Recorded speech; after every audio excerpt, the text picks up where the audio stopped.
नमस्कार दोस्तों, मेरा नाम ब्रजेंद्र सिंह है और आप सभी लोगों का मेरे YouTube चैनल इतिहास भारत में स्वागत है।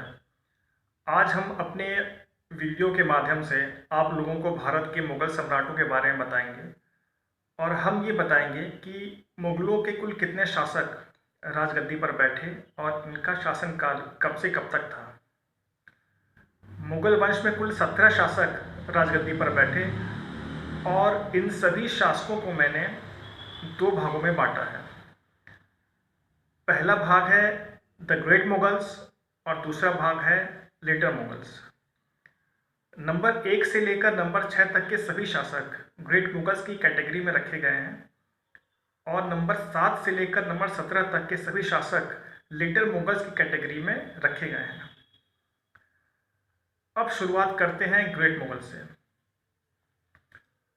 दोस्तों, भारत में मुगल साम्राज्य की नींव बाबर ने रखी थी। 1526 के पानीपत के युद्ध में इन्होंने इब्राहिम लोदी को हराकर भारत में मुगल साम्राज्य की नींव रखी। इनका शासनकाल 1526 से शुरू होता है और 1530 पर जाकर खत्म होता है। 1530 में इनकी मृत्यु हो जाती है और इनकी मृत्यु के बाद इनके बेटे हुमायूं अगले मुगल शासक बनते हैं। हुमायूं के शासनकाल को हम लोग दो भागों में बांट सकते हैं। इनका पहला शासनकाल 1530 से लेकर 1540 ईस्वी तक था और दूसरा शासनकाल 1555 से लेकर 1556 ईस्वी तक था। इनके बाद आते हैं अकबर। अकबर का शासनकाल पूरे 49 वर्षों का है, यानी 1556 से लेकर 1605 ईस्वी तक।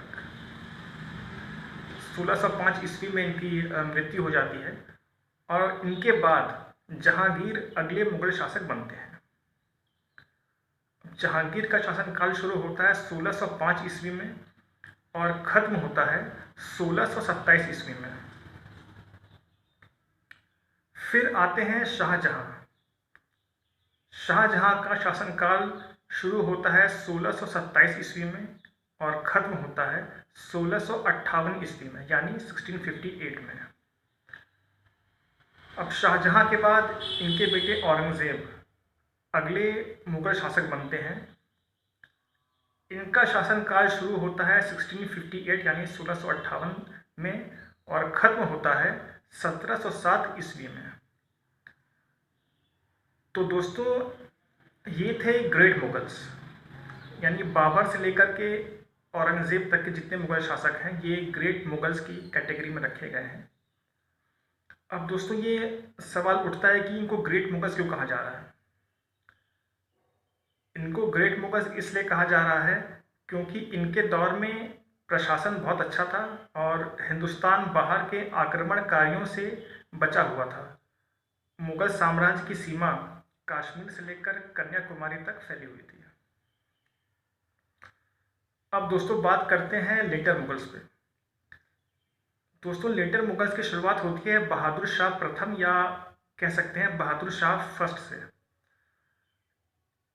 इनका शासनकाल शुरू होता है 1707 ईस्वी में और ख़त्म होता है 1712 ईस्वी में, यानी पूरे 5 वर्ष ये हुकूमत करते हैं।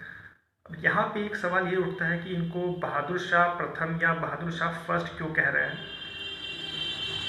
क्योंकि मुगलों में बहादुर शाह नाम के 2 शासक हुए हैं।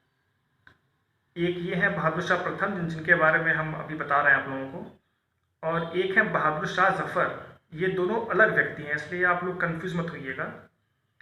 ठीक है दोस्तों, तो 1712 ईस्वी में बहादुर शाह प्रथम की मृत्यु हो जाती है और इनकी मृत्यु के बाद जो अगले व्यक्ति मुगल शासक बनते हैं वो है जहादर शाह। जहादर शाह का शासनकाल छोटा है, मात्र 1 साल का है, 1712 ईस्वी से लेकर 1713 ईस्वी तक।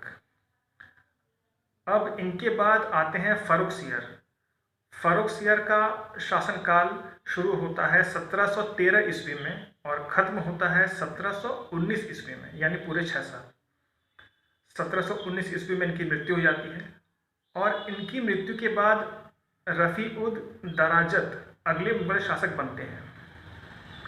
इनका शासनकाल बहुत छोटा है, फरवरी 1719 से लेकर जून 1719 तक।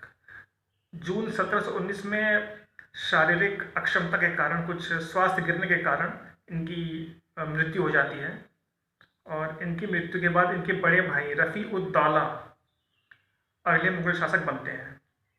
इनका शासनकाल भी बहुत छोटा है, जून 1719 से लेकर सितंबर 1719 तक। अब आते हैं मोहम्मद शाह। मोहम्मद शाह मुगल शासक बनते हैं 1719 ईस्वी में और इनका शासनकाल चलता है 1748 ईस्वी तक। इतिहास में इनको कभी कभी रंगीला भी कहा जाता है, मोहम्मद शाह रंगीला। तो यहाँ भी कंफ्यूज होने की ज़रूरत नहीं है, मोहम्मद शाह और मोहम्मद शाह रंगीला एक ही व्यक्ति हैं। 1748 ईस्वी में इनकी मृत्यु हो जाती है और इनकी मृत्यु के बाद इनके बेटे अहमद शाह अगले मुगल शासक बनते हैं। दोस्तों, अहमद शाह का शासनकाल 1748 ईस्वी में शुरू होता है और ख़त्म होता है 1754 ईस्वी में, यानी 1754 में। अब 1754 में इनकी भी मृत्यु हो जाती है। इनकी मृत्यु के बाद जो अगले व्यक्ति मुगल शासक बनते हैं वो है आलमगीर द्वितीय, यानी आलमगीर सेकंड। अब इनका शासनकाल शुरू होता है 1754 में और ख़त्म होता है 1759 में, यानी पूरे 5 साल।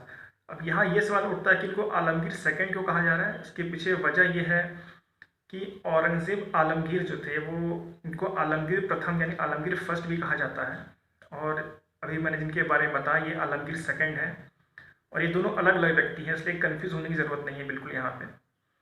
अब आलमगीर द्वितीय की मृत्यु के बाद इनके बेटे शाह आलम अगले मुगल शासक बनते हैं 1759 में।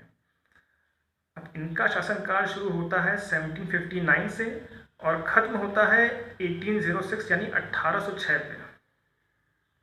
1806 में इनकी मृत्यु हो जाती है और इनकी मृत्यु के बाद इनके बेटे अकबर द्वितीय यानी अकबर सेकंड अगले मुगल शासक बनते हैं। अकबर द्वितीय का शासनकाल 1806 में शुरू होता है और 1837 में जाकर खत्म होता है। अब दोस्तों सवाल उठता है कि ये अकबर द्वितीय को कह रहे हैं इनको, तो यहाँ भी वही बात है, मुगलों के तीसरे सम्राट जो थे अकबर, और वो अलग व्यक्ति हैं और ये अकबर द्वितीय अलग व्यक्ति हैं, ये दोनों अलग अलग व्यक्ति हैं, इसलिए यहाँ पे कंफ्यूज होने की ज़रूरत नहीं है। फिर 1837 ईस्वी में इनकी मृत्यु हो जाती है और इनकी मृत्यु के बाद इनके बेटे बहादुर शाह जफ़र अगले मुगल शासक बनते हैं। इनका शासनकाल शुरू होता है 1837 में और ख़त्म होता है 1857 यानी 1857 में। दोस्तों 1857 की क्रांति जब असफल हो जाती है तब अंग्रेज़ इन्हें गिरफ्तार कर लेते हैं और रंगून भेज देते हैं, इनको देश निकाला दे दिया जाता है। ये रंगून में 1862 ईस्वी तक रहते हैं और वहीं पे इनकी मृत्यु हो जाती है और इस प्रकार मुगल वंश का अंत हो जाता है। तो दोस्तों हम लोगों ने देखा कि मुगलों के ये 17 शासक, ये इनकी नाम क्या थे और ये कब से कब तक इन्होंने शासन किया, जिसकी शुरुआत होती है बाबर से और ये ख़त्म होते हैं बहादुर शाह जफ़र पे आकर के, जिसमें कि नंबर 1 से लेकर नंबर 6 तक के शासक जो थे वो ग्रेट मुगल्स हैं और नंबर 7 यानी बहादुर शाह फर्स्ट से लेकर बहादुर शाह जफ़र तक के जो शासक हैं वो लेटर मुगल्स हैं। अब दोस्तों एक सवाल ये भी उठता है कि लेटर मुगल्स इनको क्यों हम कह रहे हैं। इनको लेटर मुगल्स इसलिए कहा जा रहा है क्योंकि इनका दौर मुगलों के पतन का दौर था और मुगल साम्राज्य दिल्ली और उसके आसपास के क्षेत्रों तक सिमट कर रह गया था और इनके शासनकाल के दौरान ही विदेशों से नादिर शाह के और अहमद शाह अब्दाली के आक्रमण हुए थे। तो ये था दोस्तों मुग़लों के बारे में, मुग़ल सम्राटों के बारे में। दोस्तों अगर आप लोगों को मेरा ये वीडियो पसंद आया हो तो इसे लाइक करें, शेयर करें, सब्सक्राइब करें और कमेंट ज़रूर करें। मेरी बातों को धैर्यपूर्वक सुनने के लिए बहुत बहुत धन्यवाद दोस्तों। मैं बहुत जल्द आऊँगा एक नए वीडियो के साथ। अब मुझे इजाज़त दीजिए। नमस्कार।